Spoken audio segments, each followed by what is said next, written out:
Yo, yo, yo, Van here with the Van Life Biker Show. Just want to give you guys a little update on what I'm dealing here at the home front. Just all this smoke, it's just incredible. I want to say this one that's somewhat visible here, this mountain here, less than a mile away, guys. I mean, it's just insanity. These ones out this direction you can kind of see, only a few miles down the road. It's just crazy. So that being said, I haven't really done much work on the van lately. Got some kids coming down the street there. Got some dogs all riled up and disturbed there, protecting their house, doing their job. So anyway, that being said, like I say, I haven't really done anything on the van, so didn't have much to post, unfortunately. The air quality here has been the worst it can be. There was a app, I think it was yesterday, looked at, and it was 100%, which was the absolute worst air quality we could get. But I figured it'd be a good time, guys, to kind of go over some battery action here. Those of you guys are in the market looking for a battery, if you can afford it, money is not a problem. Or even if you're just like in my case, why I chose to go AGM. The AGM stands for Absorbed Glass Mat. Absorbed Glass Mat. AGMs, they are the bigger ones. I purchased them actually through Renogy, and they were way cheaper than Lithium. If you guys, like I say, if you can afford it, Lithium is the way to go. They last longer as far as your charge. They will take more amperage in and charge faster. And on average, I know one company used to warranty for 10 years. And they're actually home based right here in the state of Nevada. Battleborn batteries, and they're one of the best on the market. I mean, people can always argue with anything, so I'm not going to say that they are, but they definitely are one of the top three. I will probably say that safely without too many arguments. But I went with AGMs because of the price. My condition with being in a very cold environment from time to time when I travel is what I plan. So the lithiums are more sensitive to temperature, for one. You have to keep them warmer than the AGMs. It's not good for any battery to be below freezing, so that's not something you want to do anyway. But that was one of the reasons. It was just, pros and cons with everything. I will probably eventually switch to lithium later down the road, but the other reason is, you got to get all these wires and stuff fished into the ceiling and down into the walls and things like that, and I just didn't want to deal with all that stuff, guys, and not have power to hook to. So to me, it was a way to get everything wired, everything hooked up, everything going, wired, and to the finish, during the build, which has taken me a year and a half or something now. So all this time I've had power in here that I could actually use. And this has worked out as a great beer fridge, guys. So, you're doing a project like this, if you're a beer drinker, it's worked out as a real good beer fridge, if anything. And this is a big beer fridge. Actually, we need beer. Thanks for reminding me, guys. I know you're always there for me. Only got a couple Coronas left in there. What the heck? So that being said, I ran this air condition as a test. If you guys can hear that fan in the background, not really much I can do about it, because we just shut the system down and it's cooling down the electronics in the inverter. So what I did, this stays plugged in and has from day one. If you guys are looking for a good upright freezer for a tiny house or fridge, this is the one. I've been extremely happy with it. It was about $1,000 when I purchased it last year. You might be able to catch it on sale. I got it from HomeDepot.com, and they had to order it. You know, it took a week or two or whatever to come in, and I got it. But you know, it's a decent size. You know, here's our freezer space. Didn't have enough room in the chest freezer in the house. I got a, what is that back there? Oh, that's 2 whole chickens. So there's a good estimate of how big the freezer is. So this isn't your average little dorm room freezer by no means. These are pork chops. Got 6 of those in there, the big thick cut boys. So this is a nice size freezer for a couple, easy. But myself, especially with everything going on in the world, if I'm out there by myself, I need to survive, so I need to depend on myself. I'm not going to have the neighbor down the street. So that's why I ended up purchasing that shiny thing there in the back. I did a review on that. Cost me a little bit of nothing, $200-300 or something. I got it on sale. Ordered that through Home Depot as well. It was like a closeout. And it failed me about a month later, but I troubleshot it and just bypassed, I believe, a sensor in there that acted as the thermostat. And now it works better than it ever has. It's negative temperatures now, where freezing is 32 Fahrenheit. But that baby goes down to like negative 20 now. So it's a what your grandma and grandpa would call a deep freezer, which preserves food a lot better. So getting a little off topic there, but I just wanted to state that that's running. You can see the little digital display back there, a little green LED. And this AC is running. So these are both 12 volt units, so they don't draw as much current as far as going through an inverter and having to invert it from 12 volts to 120 volt AC. So here's my temporary panel. Well, I mean, that's the permanent panel, but it is hot. I just kind of got everything temporary there sitting on top of the water heater just to do this test and see how long those AGM batteries would actually run the air condition on high off grid. Now this is the big AC, guys. I want to say the littler rooftop unit puts out 11,500 BTUs of air conditioning cooling, but this is the bigger of the two. I believe it's 13,500 BTUs. This is the Coleman Mark 8 or Mach 8 or something, going off of memory here, guys. I bought this stuff a year ago. But I had it on high. I do want to say it draws 15.9 amps AC current. If you're coming off of a AC current breaker, you know, doing this correctly off the inverter, I come into a panel and then I put breakers in there so everything is with overcurrent protections. In case something goes wrong, the breaker will trip.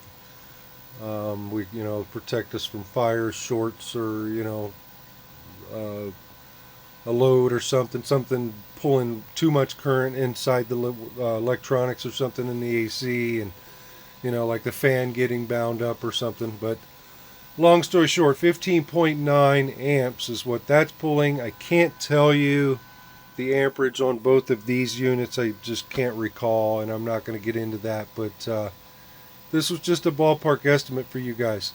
Now it is running the inverter. The fan runs on the inverter to keep the electronics cool. So, you know, that's just things like that that we can't figure out anyway. But this is just a good test for you guys to let you know. This is kind of the brains of the whole operation. The solar hooks up to that. A cable goes up to the AC or the alternator on the van, so I could also charge it if on a cloudy day and we're not getting enough power to charge the system and I'm totally off grid. We can just start the van up. So that's kind of the brains of the operation there. And then you just add an inverter, and you can opt for the inverter like mine, where you can actually plug it into grid power at a campground or such.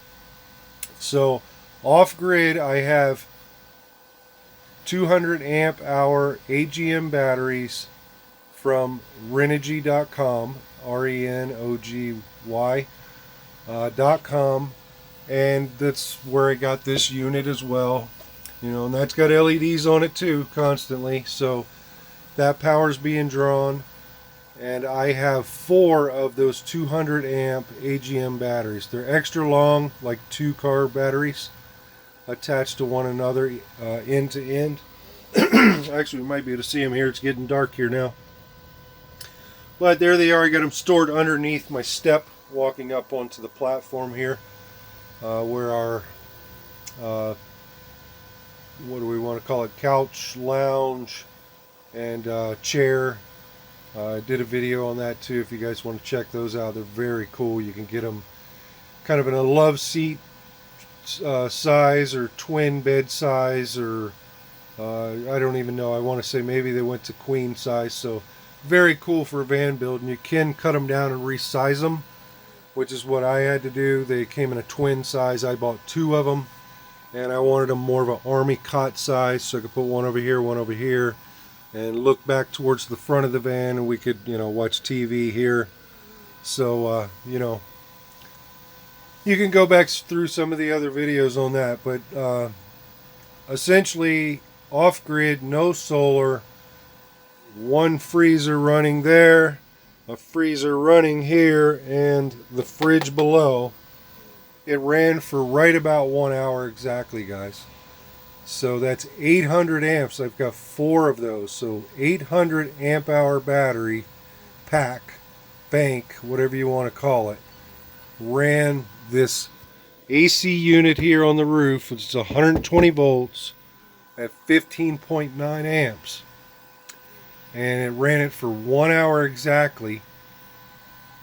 And the inverter back there, which is still trying to cool down from that run. But just wanted to give you guys an idea of how long, and if that's something you want to decide to go with. Like I say, I took the cheaper route instead of biting the bullet the first time and getting the lithiums. I'll probably run these for a year or 2, and they'll start fading out. Maybe I can sell them for 25% of what I paid for them, just to kind of recoup some of my money. And I'll sell them before they're completely dead, maybe 50% of their life. And with all 4 of them, if I can get 1 lithium battery out of the 4, I'll be happy. And then I'll probably just add a few more lithiums, and I'll probably be able to run this thing for hours instead of 1 hour, totally off grid, because the lithiums are really worth their weight in gold. But like I say, I knew I wasn't going to be able to build this thing in a month or 2 like a young buck, also with some help from his girlfriend or what have you. It's just me by myself building this thing, kind of at the leisure of my own time, and dealing with this smoke and everything else going on in the world. I knew it wasn't going to be done overnight, so I didn't want the lifespan of a lithium battery just sitting out here in the yard for a couple years during the build, and then that lifeline is gone off of those lithium batteries. So that was kind of the reason I chose not to go lithium. You can choose on your own, but you can also kind of use that as some advice. You can always, later on up your battery bank to lithium. There are a few other components that you'll need to add in there at that time, but if you can afford $1,000 a piece for 100 amp battery, not 200, it's not going to be that much more for the couple extra components that you're going to need to add at the time. So my plan is probably to end up going with maybe 4 100 amp hour lithium batteries versus basically I have 4 now, but they're 200 amp. They're, like I said, they're double size. So basically 4 for 4, but I'll gain half the space, by getting rid of these doubles and bringing in singles. And then the other huge thing is the weight, guys. The lithium batteries are like nothing compared to these older types of batteries. Well, absorbed glass mat really isn't that old of technology, but that's where we're changing to. Every day there's a new technology. So who knows, in a few years, lithium may be outdated. So that was another reason, because we're just ever changing, and I didn't want to take a couple years off of a lithium battery without just out there using it every day and, putting it to work, and just kind of taking that battery lifespan off of it. So I opted to go cheaper just to get everything up and going, get all your shorts and things out of it, and if something, God forbid, was to happen, I mean, it shouldn't happen in my situation because I'm a professional at this stuff. But, someone else just trying to wing it might make a mistake. And if you fried 1,000 amp hour battery, you would be pretty upset, even if you are a person with unlimited money. But still might kind of chap your hide there a little. But, myself, I don't have money to just throw out the window. I'm not a poor guy. I'm thankful for everything that I have. I'm a lot better off than a lot of people in the world, for sure. And you are too, believe it or not. There's just a mess around the world right now. We all know that. So be thankful for what you have, and thank God for what you do have. So that being said, you guys should probably put a little stock away. I think we all got enough sense to do that at this point in time in life. It's just, we're living on the edge, guys, and I believe we're moving into a new financial system, and I think that's what a lot of this stuff is all about. It's not going to be easy to move into a new financial system, so we're just going to have to make some major changes in the world, and we may have to rough it for a little bit. So I know XRP has been on the rise. I've mentioned this in one other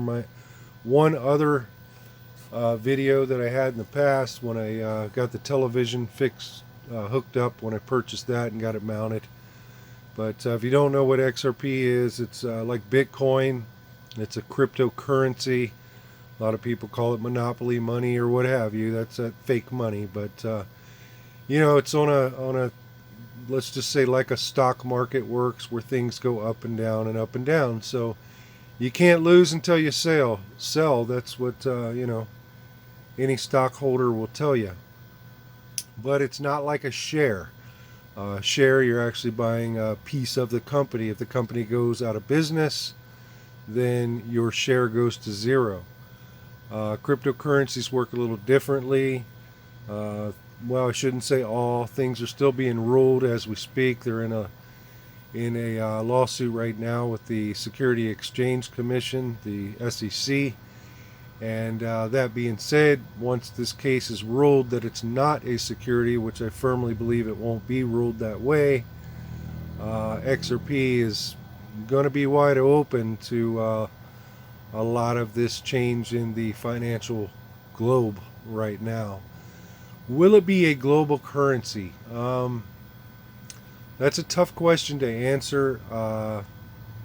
Like I said, we don't even know if it's going to be ruled a currency at the moment, but I guess, in my opinion, it kind of will, but it won't be a currency like you see today. It's kind of a bridge currency where I can send money to anywhere in the world in seconds. I can take gold and send it to someone, the value in XRP value, and then it turns into whatever currency it is on the other side of the world. Basically, gold for Bitcoin, Bitcoin for XRP, XRP for silver. It's a bridge currency, if that kind of makes any sense to any of you guys. I know some of you guys own XRP. A lot of you guys followed me over from Twitter from over the years, and I definitely appreciate you being with me on this channel through this entire build. This may not be your gig, but you've been very supportive of me, and I do appreciate that. So, research XRP. It was just going crazy a couple days ago when you guys received this upload. I'm sure it'll take me a day, but so it was yesterday in my time. But check it out. It's something that you may want to look into, because it seems the old US dollar, and even old timers like me have been saying it for years, it's going down the toilet. It just keeps getting more and more devalued. And if you don't see that at the grocery store, let me know where you're shopping, because I just spent $650 at Costco the other day. My membership was due, so that was about $100. But when you're spending $550 at Costco and you only have one cart full of stuff, something's going on. So the world's changing. I don't want to get anybody worried. I just want to get you guys prepared. So a lot of the reason why I started this van build almost 2 years ago. This is something that I can get out of Dodge if I need to once it's finished. And it's just part of my preparation. I'm not a prepper by no means, but I'm not stupid either. So my pantry's full. You know, if we lose the grid or something for a week or a day or a couple days, whatever, you know, now I have a 12-volt system that will operate off of the solar panels if need be. I can't run that AC unit up there every day, of course, because I'll need the power to keep my food frozen or cold or whatever from spoiling. But, you know, you just need to make those adjustments. The guy next door may not have a fridge at all. So that being said, that's all I'm going to say about that. We're off that topic, and this was, you know, we're kind of wandering off of the purpose of this video, I guess, but just wanted to put that out there. And once again, thank you guys for your support. Give me a sub, smash the like, share it on other platforms, and you know what to do. Till next time, this is Van Life Biker Show, and I'm out. Peace!